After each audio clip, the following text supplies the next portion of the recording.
Hey everyone, welcome back to Revenge by Larry. I'm really glad you're here today. Make sure you watch this story all the way to the end. And don't forget to leave a comment with your thoughts. I read everyone. Tuesday morning, I was halfway through a bowl of cornflakes when my phone buzzed across the counter. Unknown number. I almost ignored it like I always did. Nobody good calls you from a number like that. Fourth ring hit. I picked up. This is Caleb.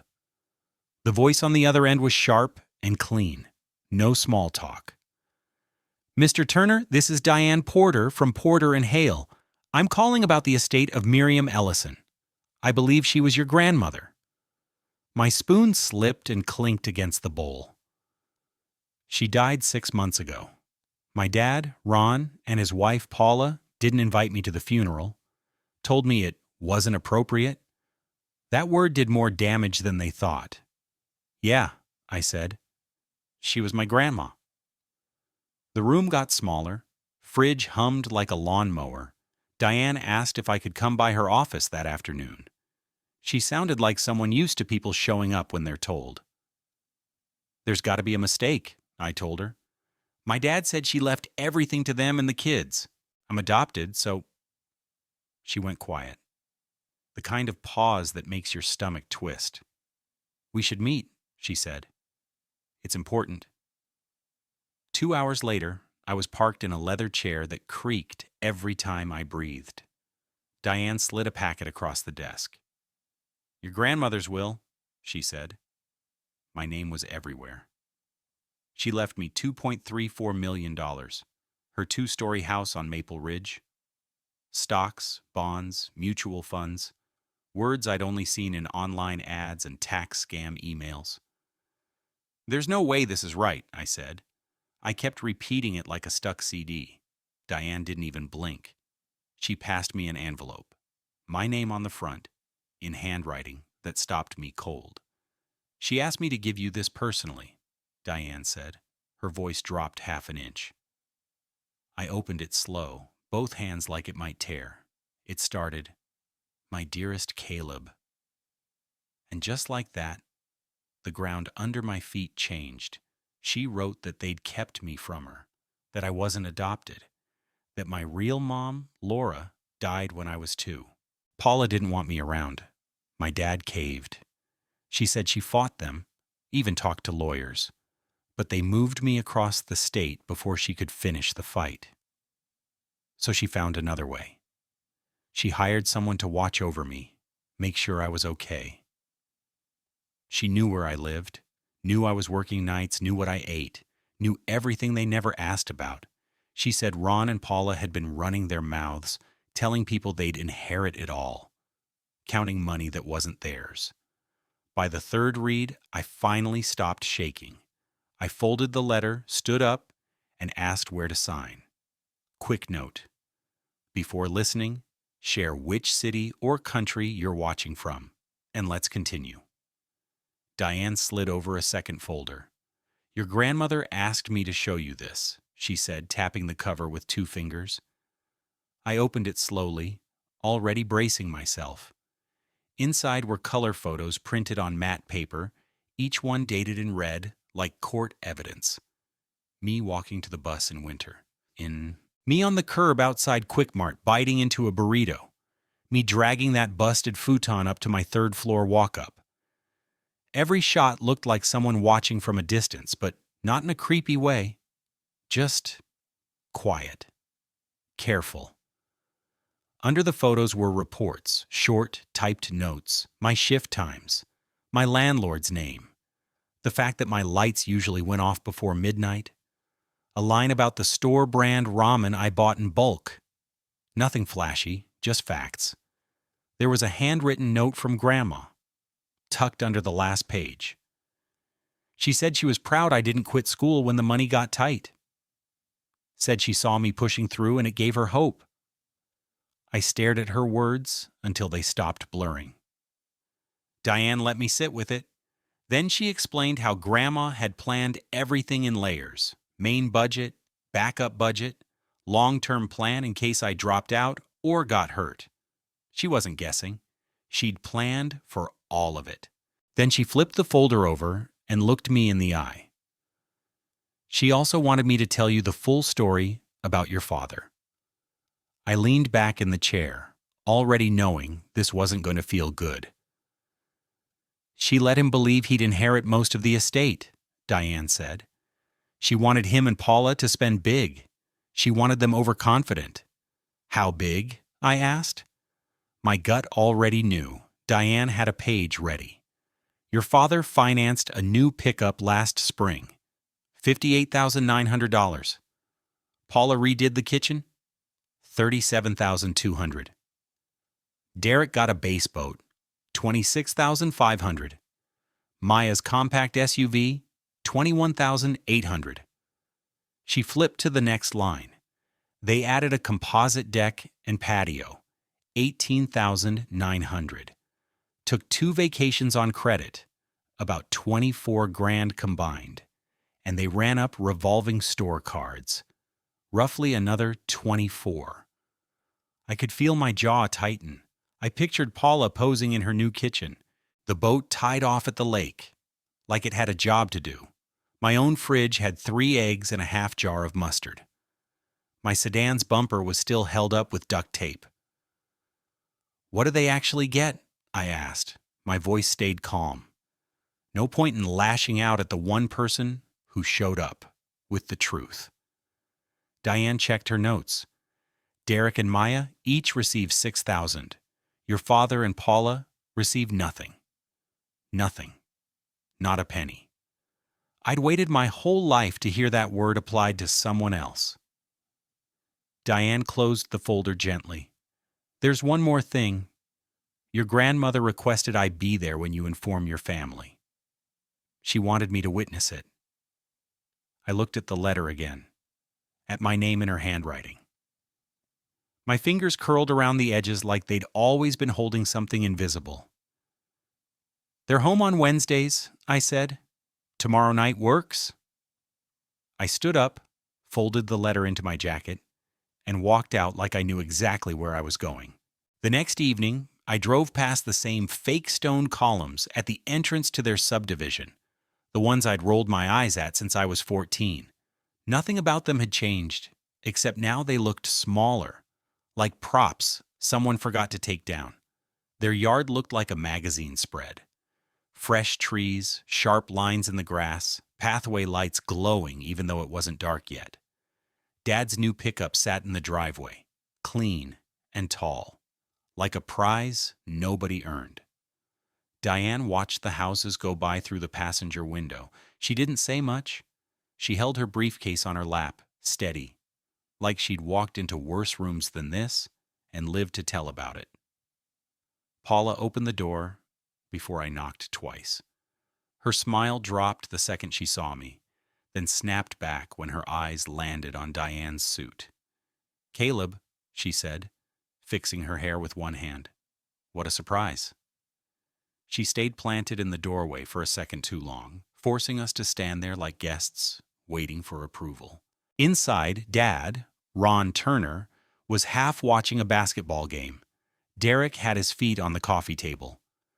Maya sat curled into the corner of the couch, scrolling on her phone, bare feet tucked under her on a rug that definitely hadn't been there before. I hadn't set foot in that house in almost a year. Last time Dad told me I was too old to be asking for help with textbooks. I left before dinner and never came back. The living room smelled new, like wood polish and fresh money. The walls were lined with framed prints I didn't recognize, all coastal scenes and smiling strangers. No room for anything real. This is Diane Porter, I said, Grandma Miriam's attorney. Dad stiffened, like someone had turned down the heat too fast. Derek dropped his feet. Maya locked her phone without looking up. Paula smoothed her blouse and put on her hosting face. We appreciate you coming by to handle this, Dad said. He aimed for warm and landed on nervous. Diane shook his hand and sat on the edge of the sofa, posture perfect. She set the briefcase down and flipped the latches with practiced calm.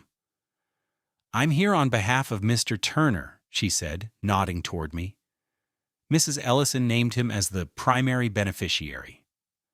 The room went dead quiet. Paula's mouth fell open and stayed there. Derek blinked like he was trying to reset his brain. Maya raised her eyebrows and finally looked at me. "That can't be right," Dad said. "He's not—" He glanced at Paula, then back at me and stopped. Paula jumped in fast. "Caleb was adopted," she said. "Miriam loved the kids, but he wasn't her blood." I pulled Grandma's letter from my jacket and set it on the coffee table, right between the coasters and the remote. "I'm not adopted," I said. "My mom, Laura, died when I was 2. You both knew that." Dad swallowed hard. Paula took a step back like the air shifted. Derek's face tightened, confusion turning sharp. Maya stared at Dad, waiting for him to clean it up. I didn't raise my voice. I just kept going. "Grandma knew how you cut her out of my life. She wrote everything down." Diane spoke evenly. "Per the will, Ms. Ellison left Mr. Turner her residence, her investment accounts, and $2.34 million in liquid assets." The basketball game kept playing in the background. A buzzer sounded. Nobody reached for the remote. Dad found his voice first, like it had been hiding behind his teeth. "Miriam promised an even split between the grandkids," he said. He repeated it slower the second time, like saying it right would make it real. Diane shook her head once. "She let you believe that," she said. "She made certain notes for me explaining why." Paula's cheeks went red. "We were there for her," she said, hands moving like she was counting favors. "We checked on her. We drove her to that specialist in Rockford. Ask anyone." Diane opened another folder and laid it flat on the coffee table. "Most visits ended with requests for loans," she said. "That's documented." She also kept a log of canceled visits with Caleb, including the reasons given. Paula opened her mouth, then shut it. Derek leaned forward, elbows on his knees. "So what do we get?" he asked. He sounded like a guy ordering food he thought had already been paid for. $6,000 each, Diane said. Her voice went flat, like she was reading a street sign. Derek muttered something under his breath and leaned back. His eyes drifted to the hook by the back door where the boat keys hung, bright and new against the wall. Maya tucked her hair behind her ear and finally looked straight at me. "And the house?" she asked. Her voice was quieter, but it landed harder. "Mine," I said. The word came out clean. It felt strange in my mouth, but it didn't feel wrong. Paula pushed herself up from the couch. "We'll contest," she said. "Obviously." Diane didn't even blink. "You're free to do that," she said. "It won't go well. The will is airtight. 2 independent capacity evaluations, 4 witnesses, and a no-contest clause with fee shifting." Dad sagged back like someone cut his strings. He rubbed his temples and stared at the empty strip of wall between 2 framed prints, like he was trying to remember what used to hang there. I looked around the room, at the new furniture and the polished floors, and finally said the things I'd been carrying since I was a kid. "I know what you told the neighbors," I said. "I know why I wasn't in the family photos. I know about vacations, where my name just got lost in the group text." Paula spun toward me and pointed, sharp and accusing. "We fed you. We housed you. That counts." I nodded once. "You did what the law says parents have to do," I said. "Then you made sure I knew every day that I was a burden. Grandma saw it. Now it counts." The room stayed quiet. No one turned the game off. No one stood up for anyone else. I shifted my weight, stepped closer to the coffee table, and slid Grandma's letter back into my jacket. Dad's eyes went wet and hard at the same time, like he couldn't decide what face to wear. "I made mistakes," he said. He kept his eyes on the carpet, like it might give him a better answer than I would. I didn't move. My feet stayed planted where they were. "You picked starting new over raising me right," I said, "and you let Paula steer every turn after that." Derek shot me a look sharp enough to cut. "You're not better than us," he said. "You just got lucky." "Lucky?" I said, and the word tasted off. I pointed at the framed beach photos lining the wall. "I worked 55 hours some weeks just to keep my lights on. I rode the bus to night classes because my car couldn't be trusted. Grandma kept tabs because she was the only one worried I'd go under." Derek opened his mouth again, then shut it. Maya finally spoke, and for the first time, she talked to me instead of past me. "We thought Grandma wanted it fair," she said. "That's what we heard growing up." Diane cleared her throat, quiet but firm. "Ms. Ellison wanted justice," she said. "Not symmetry." Paula shifted her weight and glanced at the front door, then the back, like she was measuring exits. "We can talk this out," she said. "Family to family."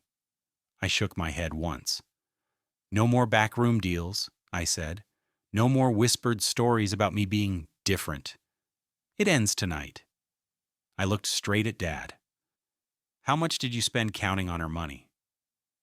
He stared down at the coffee table like the answer might be etched into the wood grain. Paula answered for him. "Right now," she said quietly, "around $212,000. I nodded.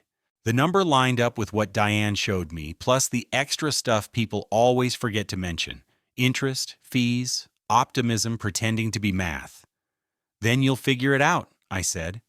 "That's what you told me when I asked for textbook money." Derek pushed himself up from the couch like he might try to crowd me. His shoulders rolled forward, jaw tight. Diane shifted in her seat just enough to put herself in his line of sight.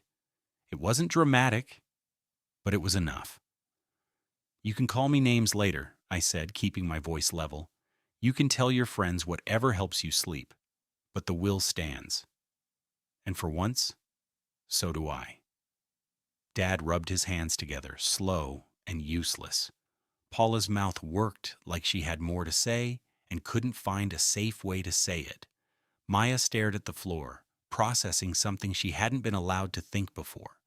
I reached into my jacket, pressed my fingers around Grandma's folded letter, and took one step back from the coffee table. We stood to leave. Diane snapped her briefcase shut and smoothed the front of her jacket like she was finishing a checklist in her head. Every movement said we were done here. "Caleb," Maya said. Her voice was small but clear. "You're really taking everything?" I met her eyes and held them. "I'm taking what Grandma left me," I said. "That's not the same thing."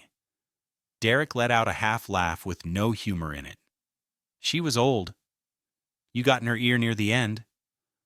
Diane didn't even try to soften it. "She also hired me 10 years ago," she said. "The plan was in place before Mr. Turner's first part-time job. The record is clear."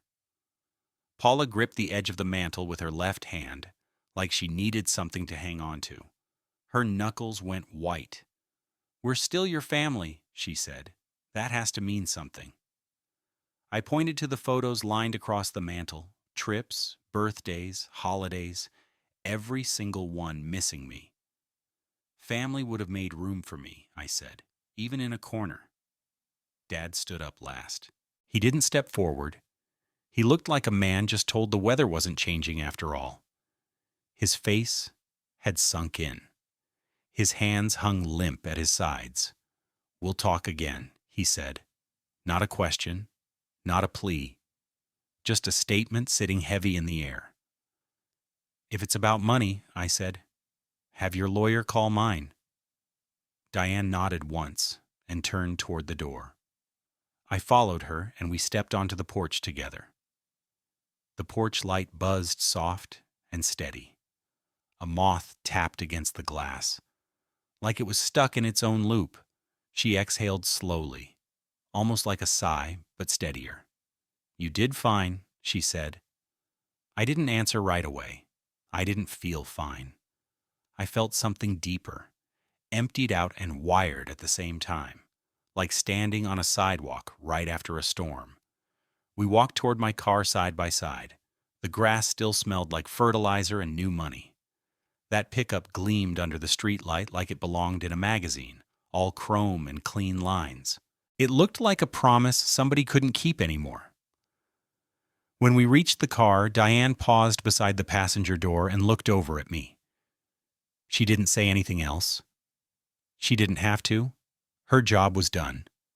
Mine had just started. I unlocked the doors. She got in. I looked back once toward the house, light pouring out the front window, shadows moving inside, and then I climbed behind the wheel and pulled away without a single word more. 6 months later, the safe deposit box key turned smooth in the lock, like it had been waiting for me. Probate had finally closed that week. Diane handed me the key herself, in a plain envelope, no note.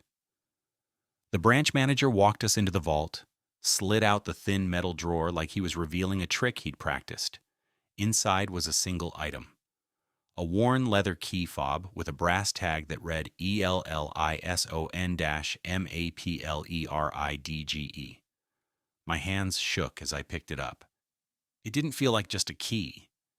It felt like something unlocking in me, too. When I got to the house, I stood there for a full minute before putting the key in.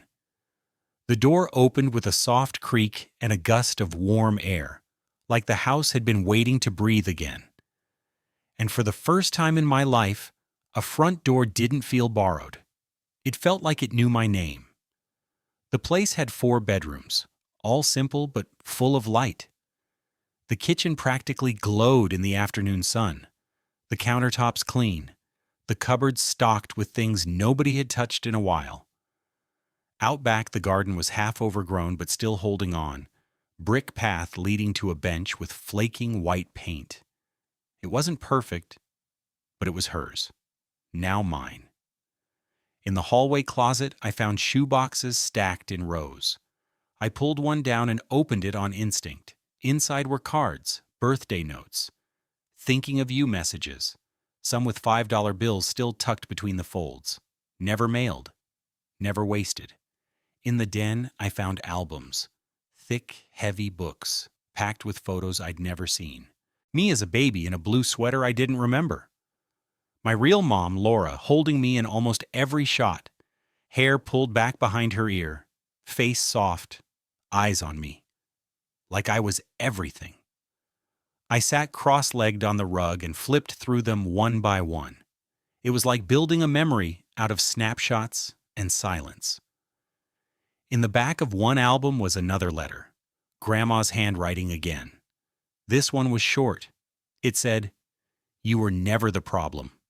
You were the reason I kept fighting." I slept on the couch that night, didn't turn on the TV, didn't play music. The house didn't feel empty. It felt like it was calming down, like it had nothing left to prove. Over the next few weeks, I learned the sounds, how the floor creaked near the stairs, which windows stuck during storms, where the good light hit in the mornings. I started to understand what she'd seen in this place. It wasn't just a house. It was a second chance made of wood and brick and old soil. That fall, I called the community college and knocked out the last 12 credits I needed for my associates. The next spring, I transferred into a state school and kept my head down. Took me 2 more years, but I walked out with a business degree focused on finance. People asked why I didn't quit working. I didn't have a fancy answer. I kept stocking shelves at the hardware store part-time through both programs. After graduation, I joined a nonprofit to get experience. Then I built my own the next year. We helped kids aging out of foster care set up apartments, get bank accounts, and figure out all the boring stuff no one ever teaches you. It's not charity. It's a map. Dad called once, the week before Thanksgiving. I let it ring twice before picking up. He didn't waste time.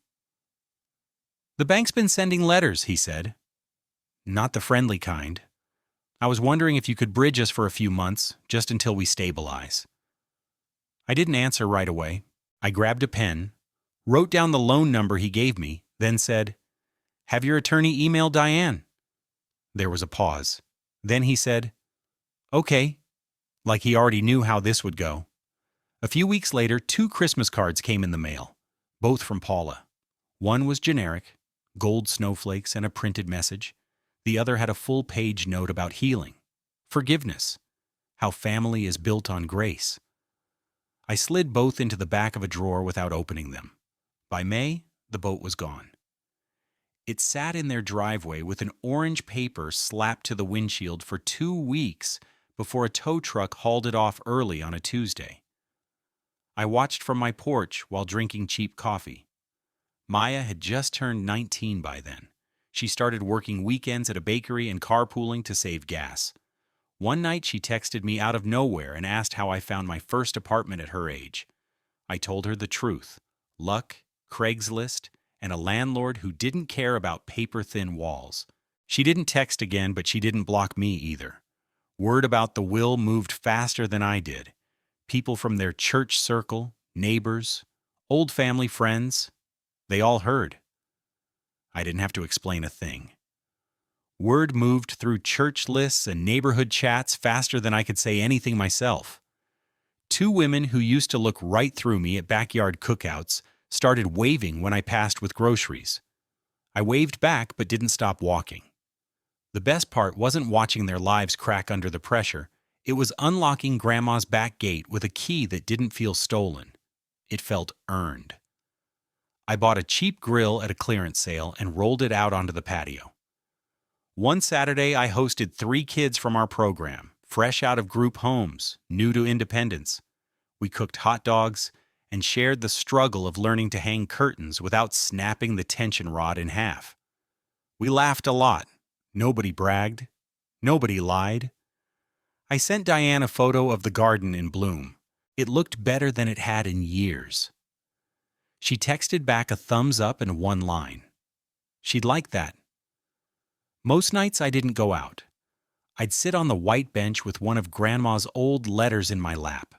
No candles, no playlist, just her voice coming back through ink and the steady hum of cars 2 streets over. It wasn't quiet, but the house finally settled around me. Late summer, heat still thick in the air, Dad asked to meet at a diner off Route 18. Said he wanted to talk, not argue. I picked the booth closest to the window. He was already there when I arrived, smaller somehow, hunched over the table like he'd been rehearsing. He didn't order anything, just a glass of water he barely touched. I watched him fold and unfold the paper napkin in front of him 3 times, corners lined up each time like it mattered. I wasn't a good father, he said finally, staring at the salt shaker like it had an opinion. I wanted a simpler life. That's not an excuse. Just the truth. I let the words sit there between us. He wanted me to say something to make him feel better. Some line that let him off the hook. But I didn't come there to clean up his mess. I'm not here to punish you, I said. I'm just not here to fix what you broke on purpose. He nodded once, real slow, like the words hurt, but he couldn't argue. Maybe he'd rehearsed for a different outcome, one where I said it was all water under the bridge. Paula says we should start over, he said after a pause. She sent you cards. I threw them out, I said. I don't want her version of start over. I want distance. He blinked and looked out the window for a second, then back at me. Would you ever come by the house again? Probably not, I said. There's nothing for me there. He reached into his jacket and slid a folded piece of paper across the table. It was a rough budget: rent, credit cards, numbers that didn't add up no matter how he rearranged them. I didn't touch it. If you need to talk business, I said, have Diane call me. Otherwise, I wish you well. He sat there for a beat like he was weighing whether to push back. Then he didn't. He stood, slower than I remembered him moving, and accidentally tucked the paper napkin into his pocket like he didn't even realize it. I paid the check. Left a decent tip for the waitress who kept her eyes on us the whole time. Nobody raised their voice, but you could feel it in the air. This wasn't just lunch. Outside, the sun bounced off the hood of my car, heat waves rising like ghosts off the pavement. I got in and didn't start the engine right away, just sat there with my hands on the wheel, not feeling proud or angry or even relieved. It didn't feel like winning. It felt like finally not begging. So I turned the key and drove away without checking the mirror. People ask me sometimes what changed the most. They expect me to say the number in the bank. That's not nothing, I won't lie, but it's not the headline. The real shift was quieter.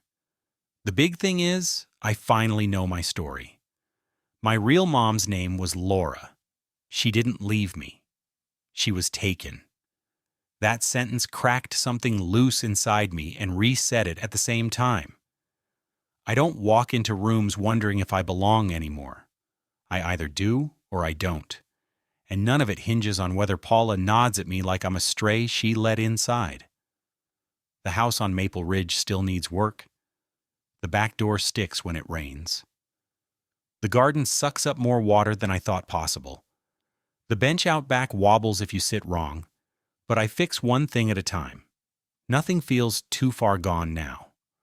On Saturdays, I meet kids from our nonprofit at the thrift store. I show them how to check if a pan's warped, how to test a coffee maker plug without getting shocked. We talk about dumb stuff and real stuff, and half the time the advice doesn't matter. What matters is that they're not doing it alone. Derek and Maya figured out work the hard way. I don't gloat. I don't reach out. They'll be fine. I don't owe them anything, and I don't wish them bad. Dad sends short texts on holidays, stuff like "Hope you're good" or "Happy New Year." I text the same back. It's clean. Cold, maybe, but no lies. We nod at each other from a distance now, like two people who used to argue about tools in a hardware aisle and decided it wasn't worth it. Some nights I sit in the den with Grandma's letters and the albums spread out around me. Her voice shows up in certain lines. Tight, steady, knowing exactly where to press. It's not spooky. It's grounding. It reminds me someone saw me clear before I could see myself. And I think about that night in their living room. The polished floors, the couch that didn't welcome me. And I remember standing there saying all the things they thought I'd never say. If there was any revenge, it was simple. No shouting, no slammed doors. Just saying the truth and leaving on my own terms. The money changed my options. The truth changed my life. If I could tell Grandma one thing, it wouldn't be thank you. She knew already. I'd tell her the house is still breathing, and so am I. Quick check before I let you go. If you learned the truth today, what boundary would you draw? Tap hype, subscribe and like, and comment. Even good story. What's the main takeaway for the audience? 1. Always read the full will and the supporting documentation. Caleb's inheritance was protected by legal foresight, independent capacity evaluations, 4 witnesses, and a no-contest clause with fee shifting made it airtight. 2. A paper trail matters. Grandma documented every canceled visit, every request for loans, and maintained detailed reports and photographs as evidence of Caleb's reality, proof that later protected him. 3. Don't spend money you don't have on assets you assume are yours. Ron and Paula ran up over $200,000 in debt expecting a payout that never came, showing the danger of financial entitlement without legal confirmation. 4. If you've been cut out of a family narrative, the truth can still find you. Caleb's story was rewritten by discovering he wasn't adopted, upending a lifetime of false identity and exclusion. 5. HR and legal professionals should note: Diane, the attorney, was intentionally requested as a witness during the inheritance confrontation, an example of controlling high-conflict meetings with legal presence to reduce risk and misrepresentation.